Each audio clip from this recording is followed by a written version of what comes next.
Hi guys, welcome back to another Tool Tuesday. I'm your host Stefan, and today we're going to be talking about power saws.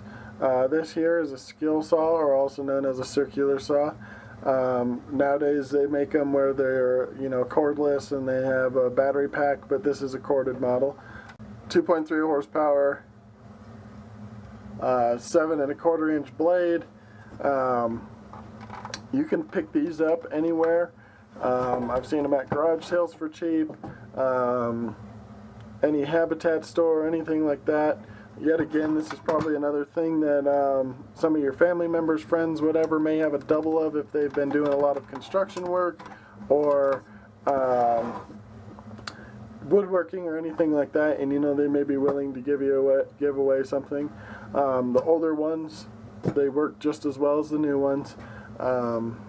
One thing you need to look for, when you're buying it, if it comes with a blade, is just make sure the blade isn't dulled up, and make sure it's the right blade for the right material that you're going to be cutting, or go out and buy another blade. I know that if some people may be on a budget and they're hoping that the blade that comes with it is what it is, but usually the blades aren't that expensive, or maybe the person selling it will have more blades.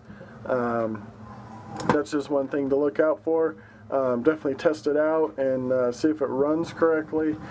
Sometimes the brushes in the motor can wear out and it'll make like a grinding noise, and there'll be a lot of sparks in here.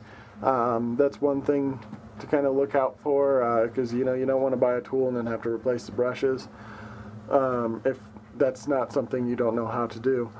Maybe further on in the tool series we'll go over on how to do that, but this one here I got for free, so it's kind of the same thing I'm telling you, is go out and see if any friends or family have any extra ones or whatever that they're willing to give.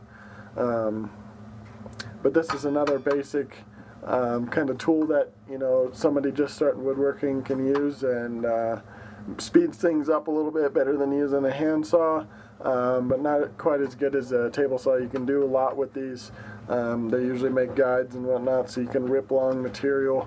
But definitely a good tool to have, and they are pretty inexpensive. They usually are under $100 at the home center or Home Depot or Lowe's, whatever. So that's definitely another tool to look into. This is not a run out and buy right now. Slowly work your way up in tools. That's kind of what this tool series is show you the little things and what you need to buy, but I wouldn't rush out and buy everything at once,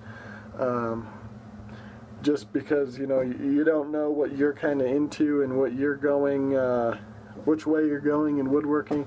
And some tools may be useless to you and you use them every once in a while, and some tools you'll use them all the time. So that's one thing that I would definitely do before you start spending a lot of money in expensive tools.